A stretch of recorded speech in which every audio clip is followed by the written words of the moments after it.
I'm going to be doing a little mini lecture on hyperspherical coordinates.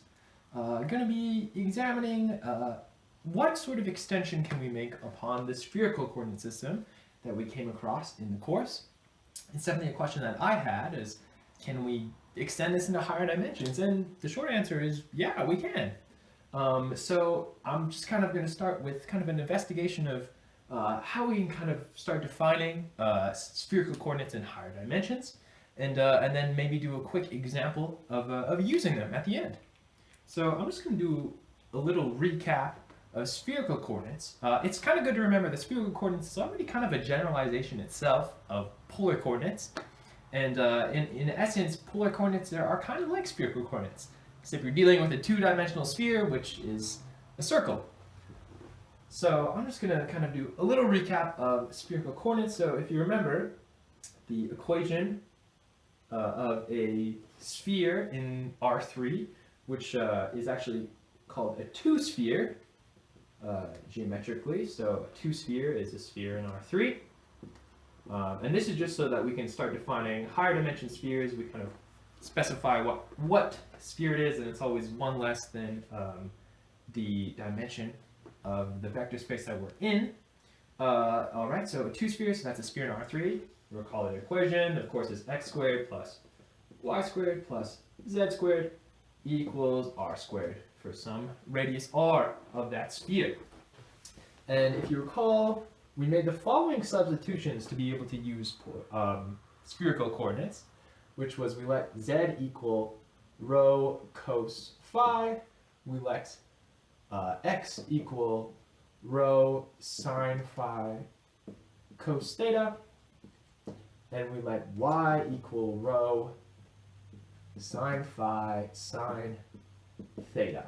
And the important thing here with these substitutions is that when you plug them back in to this equation for x, y, and z, what we get popping out the back is a nice rho squared. And this is the consistency that we kind of want to maintain going into the higher dimensions, is that whatever substitutions we make for the variables in that sphere's equation, whatever dimension or space, if it's in R5 or R6, that we're still getting that rho squared popping up the back. So I'm just going to kind of extend this one dimension into R4 and see kind of what sort of things happen. So if we look at a three sphere, and so that is a sphere in R4. To visualize a three sphere, a four-dimensional sphere, is kind of impossible, but luckily it's really easy to represent it algebraically.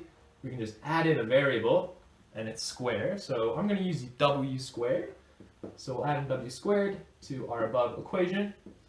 So technically what we're doing here, again we'll have r squared, is we're adding another coordinate axis, this w axis, which is going to be orthogonal to the x, y, and z axes. And then from there, what we kind of want to see, well, could we make substitutions in order to get all of this down to a nice rho squared on the other side? And you might be wondering, you probably might have to add some sort of other angular element. You know that when we went to polar to spherical coordinates, we had to add this phi element, which was measuring the angle down from the z-axis. And you can imagine with this new w-axis, it makes sense that we would probably have to add another angular element to measure the angle down from that w-axis. And that is the case. So for the sake of clarity, I'm just going to keep using phi, but I'm going to index it so the angle down from the z-axis is going to be phi 1, and the angle down from the w-axis we just added in is going to be phi 2. So then I'm going to make the following substitution. So these might seem a little arbitrary right now, but I'm just going to make them, see what happens, and then kind of try to explain why I made the substitutions. So we are going to let z equal rho of cos phi. We're going to let y equal rho sine of phi 1, cos of phi 2. And then we're going to let x equal rho sine of phi 1, sine of phi 2, cos theta. So theta is still describing the same angle it was as in 3 dimensions. And then we're going to let w equal rho sine phi 1, sine phi 2, and sine theta. And you can maybe see that we're going to get quite a lot of cancellation here when we start squaring things. So I'm going to just write the expression and then kind of simplify pretty quick from there. So what we're going to get if we plug these substitutions into the above equation for the 3-sphere is we're going to get rho squared sine squared phi 1, sine squared phi 2, sine squared theta, plus rho squared sine squared phi 1, sine squared phi 2. You can see there's lots of common terms here. Cos squared of theta, plus rho squared sine squared phi 1, cos squared phi 1, or sorry, phi 2. And then finally, z squared is going to become rho squared cos squared of phi. So you can probably see that we're going to get a lot of cancellation. We're going to get lots of sine squareds going to, plus cos squareds. And actually for each angular element, we're going to get that. So you can see that we can pull out a common term of rho squared sine squared phi 1, sine squared phi 2 out of these first two terms. And we'll just get that sine squared theta, cos squared theta. It's going to go to 1. And then we can also pull out a rho squared and sine squared theta, or sorry, phi 1 term out of these two terms. And then we're going to get sine squared of phi 2 and cos squared of phi 2 going to 1 as well. So you can see I'm not gonna expand it from here, but that it is going to give us a nice rho squared out of the bottom. So that's what we want. It looks like this is a solid substitution for spherical coordinates in R4. But yeah, let's kind of investigate, well, what happens if we go to n dimensions? Because obviously that's the most interesting case, and if we could generalize how we change into spherical coordinates and use that change of variables in n dimensions, then it would be really, really helpful and useful to have. So I'm just going to erase this all, and let's move up from the 3-sphere to the n-1 sphere. So the n-1 sphere, which is a sphere in Rn, a general sphere in a sense. Of course, I'm gonna, if we keep using z, y, x, w, we're gonna run out of letters. So I'm just gonna use x1, x2, and so on from there to explain the equation of this n-1 sphere. So we'll have x1 squared plus x2 squared plus ... and we'll have again x minus 1 squared, and then xn squared, and that's still going to equal some radius, some radial element squared. All right, so that is what we have for the equation of the n-1 sphere, and there is actually a systematic way that we can make substitutions for these Cartesian coordinates into spherical coordinates in n dimensions. And so I'm just going to show the following way to make the substitution, and there's a bit of a pattern that pops out as well. So we're going to let x1 equal rho cos phi 1.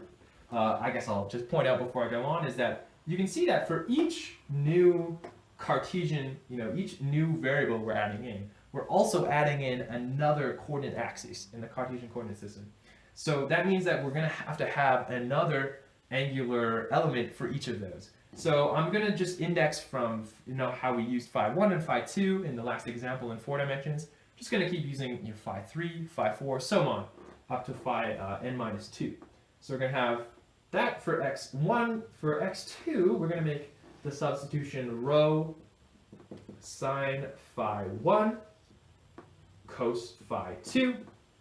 For x3, we're going to make rho sine phi 1 sine phi 2 cos phi 3, and then so on.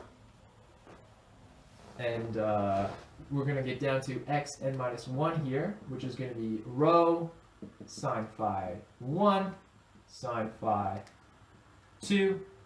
We're going to get sine phi n-1, and then we're going to have a cos theta term. at the end there, multiplying into that. And then for xn, we'll make the substitution rho sine phi 1, sine phi 2, and so on, like xn minus 1. Get to, sorry, this should be n minus 2. So we'll have sine phi n minus 2, and then we're going to have a sine theta. So you can see there is a pattern here in how we're constructing these substitutions going into n dimensions. And you can see that if we say we go back to 3 dimensions, you can see that our familiar substitutions for spherical coordinates in R3 pop out of this. Of course, if we kind of look at our x1 term as our z term, which we call then R3, we get a nice rho cos phi. And then our x2 term in R3 is actually our xn minus 1 term, right? Because if n equals 3 in this case, xn minus 1 is going to be our x2 term. So in that case, we're going to get a nice rho sine phi cos theta, because of course all of the angular elements beyond this first phi don't exist in 3 dimensions. This is 4 dimensions and onward. And then for our third term, we'll get a nice rho sine phi and sine theta. So those are representing what we called x and y in R3 respectively. And we could also show how we got those substitutions in the last example in R4. So yeah, it's really nice that you get a nice result that pops out for just general substitutions that you can make for a sphere, or changing into spherical coordinates in any dimensions, in n dimensions. So yeah, it's a really kind of interesting result there. But before we kind of get into an example of integrating using spherical coordinates in higher dimensions, we do have to go over a topic, and which is the kind of the correction factor that comes with changing to spherical coordinates. It is a change of variables, and that comes in the form of the Jacobian, which for each dimension is unique for each dimension. And as you know, if we go to the Jacobian in R3, so in R3 we just had rho and phi and theta. I guess you could say phi 1 and theta. And that was rho squared sine phi was our Jacobian in R3, which we had to make sure to add into our integrand before evaluating any integrals in spherical coordinates.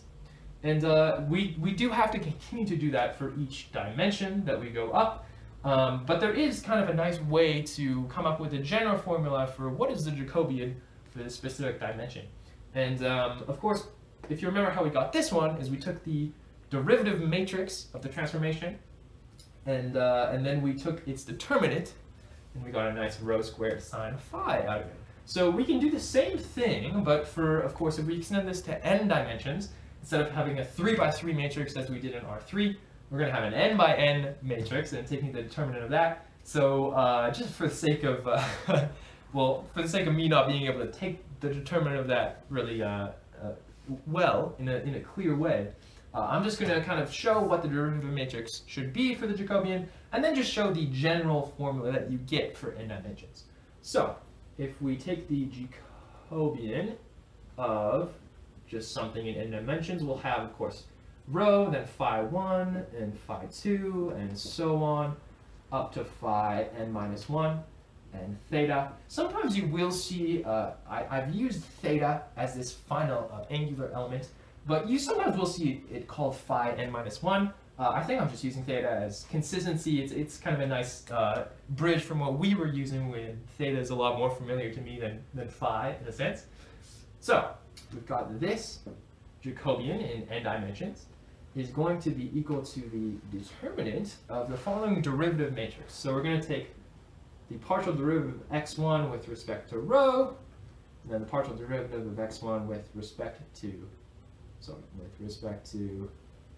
phi 1, and so on up to the partial derivative of x1 with respect to theta. And then down in this corner, we're going to have the partial derivative of xn with respect to rho.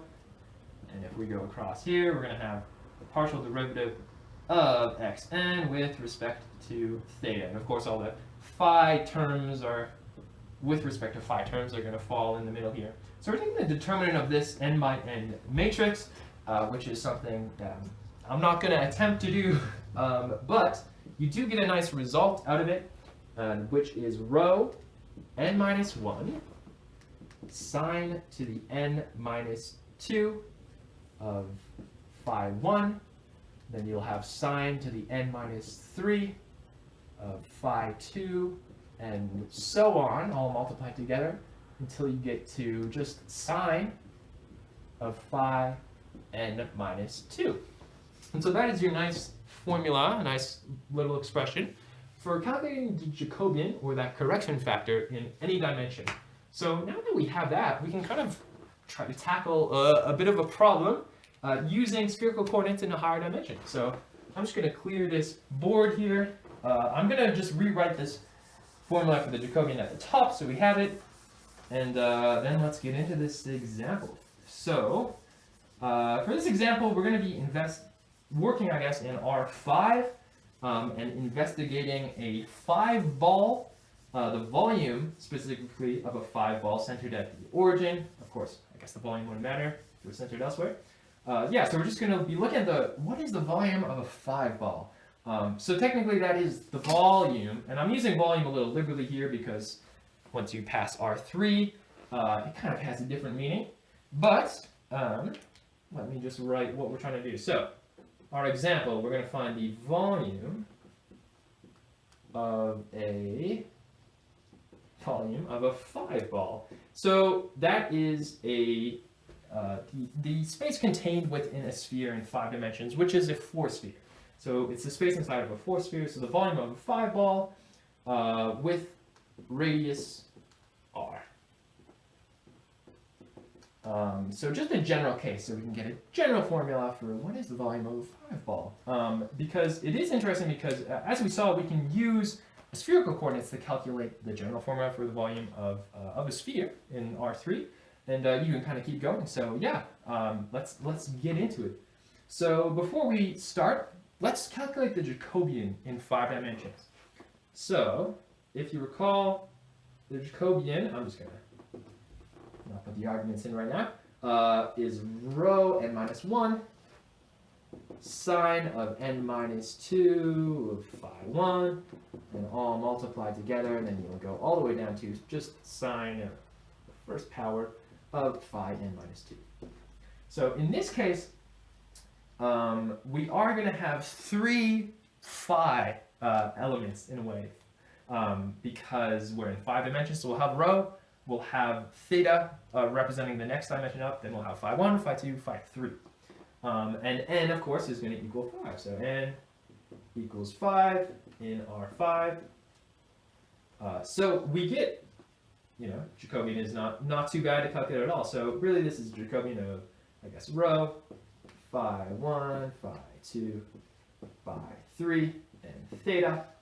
And what we're going to get out of this result is rho to the 5 minus 1, sine to the 5 minus 2 of theta 1, sine to the 5 minus 3 of theta 2, and sine to the 5 minus 4 of theta 3. And you'll see that theta 3 is our theta n minus 2 in this case. So we'll get rho to the 4th degree sine cubed of phi 1, and then sine squared of phi 2, and finally we'll just get sine of phi 3. So that is going to be our Jacobian in R5. So now that we have that, we're just about ready to get into this integral. There is one more thing, of course, is those are the limits of integration. And what are each of these angular elements bounded by? We know that rho just has to be greater than 0. In this case, it's going to be bounded between 0 and r when we're integrating. And theta also has the same representation that we have been using in spherical coordinates in R3, which is that it's going to be bounded between 0 and 2 pi. But if you remember in spherical coordinates in R3, when we introduced phi, the angular element down from the z-axis, it only varied between 0 and pi, and this is actually the case for any other angular element and off of any new coordinate axis that we're adding in. It's only ever going to vary between 0 and pi in a similar way that when we added the one in R3 off the z-axis did that phi there. Because in a sense, once you go past pi radians from that axis, you're going to just be coming back around. So we now know that we can bound phi 1, phi 2, phi 3 from 0 to pi. Rho is just going to be going from 0 to r, and theta will be going 0 to 2 pi. So now we can write out our lovely quintuple integral here. So let's get into it.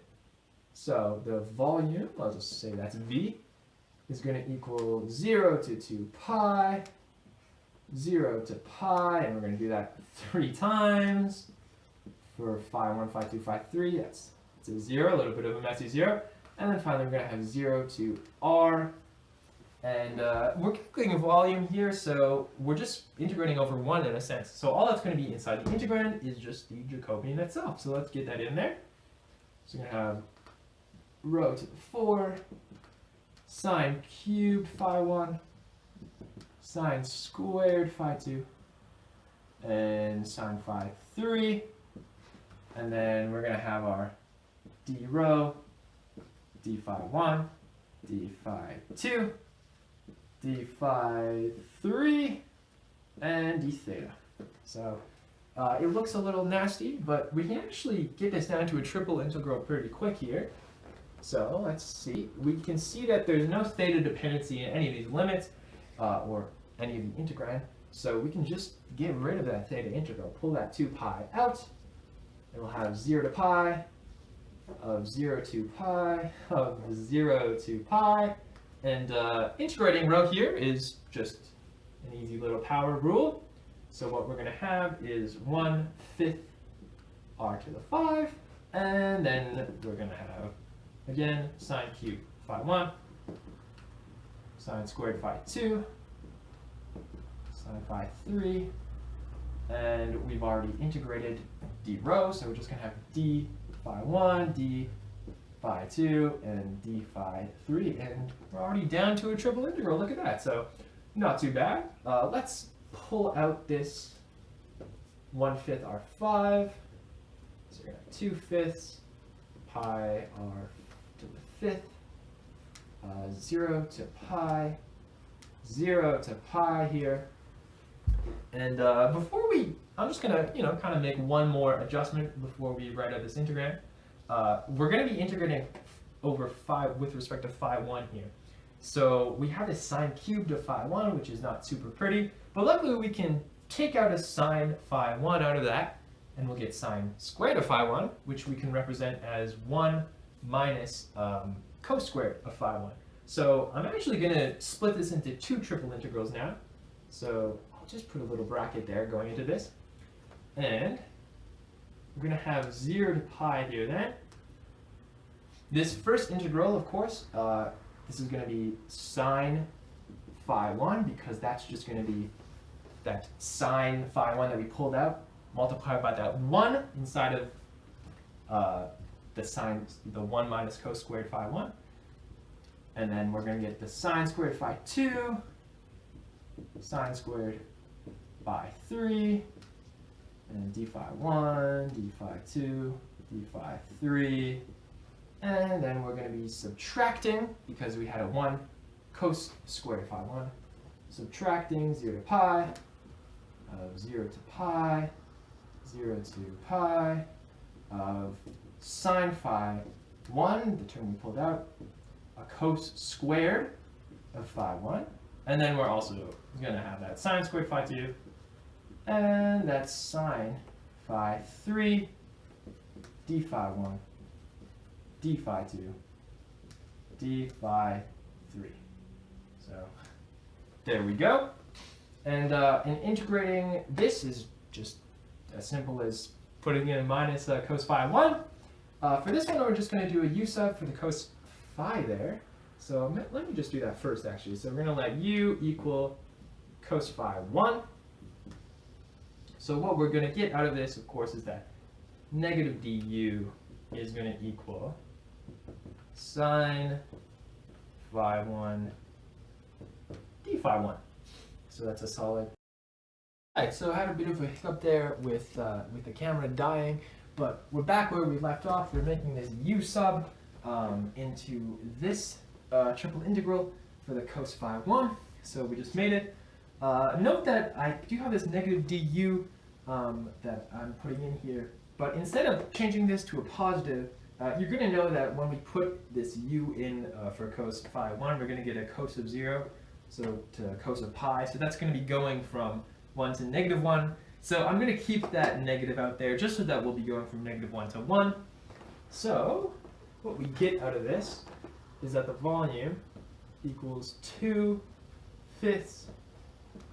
pi r5, and then we're going to get 0 to pi,